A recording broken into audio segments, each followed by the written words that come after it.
તો રાજ્યની રાજનીતિના સૌથી મોટા સમાચાર મળી રહ્યા છે। વિધાનસભા ડેપ્યુટી સ્પીકર જેઠા ભરવાડનું રાજીનામું। શાસક પક્ષની સૂચના મળતા ડેપ્યુટી સ્પીકર પદ પરથી રાજીનામું આપવામાં આવ્યું છે।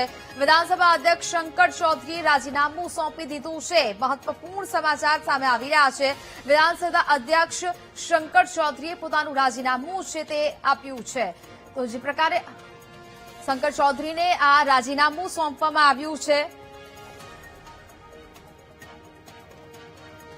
તો વિધાનસભા અધ્યક્ષ શંકર ચૌધરીને આ રાજીનામું સોંપવામાં આવ્યું છે। જેઠા ભરવાડે આ રાજીનામું આપ્યું।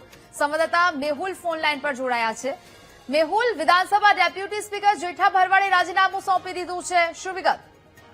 બિલકુલ વાત કરવામાં આવે તો વિધાનસભાના ડેપ્યુટી સ્પીકર જેઠા ભરવાડ જે છે તેમને પોતાના પદ પરથી રાજીનામું આપ્યું છે। તેમને પદ ઉપરથી રાજીનામું આપતા વિધાનસભાના અધ્યક્ષ શંકર ચૌધરીને પોતાનું રાજીનામું સોંપ્યું છે। શંકર ચૌધરીના જે નિવાસસ્થાન છે તે નિવાસસ્થાન ખાતે આ રાજીનામું સોંપવામાં આવ્યું છે કે જ્યાં મુખ્યમંત્રી ભૂપેન્દ્ર પટેલ સહિતના જે લોકો છે તે પણ ઉપસ્થિત હતા। અત્યારે આ રાજીનામું અચાનક કેમ આપવામાં આવ્યું તેને લઈને કોઈ હજુ સુધી સ્પષ્ટતા પક્ષ તરફથી કે તેમના તરફથી કરવામાં નથી આવી, પરંતુ ગુજરાતી રાજનીતિ માટે મહત્વપૂર્ણ સમાચાર છે।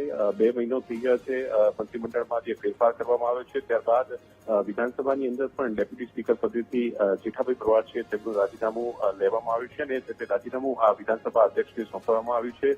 હવે પછી ડેપ્યુટી સ્પીકર કોણ હશે, શું નિર્ણય થાય છે તે જોવાનું રહેશે, પરંતુ આજે સવારે આ જે ઘટનાક્રમ જે છે તે આકાર પામ્યો છે અને જે મંત્રીમંડળ વિસ્તારની અંદર જે શંકર ચૌધરી વિધાનસભા અધ્યક્ષ છે તેમના નિવાસસ્થાને જ તેમનું રાજીનામું જે છે તે લેવામાં આવ્યું છે। જી બિલકુલ મેહુલ, જાણકારી બદલ આપનો આભાર।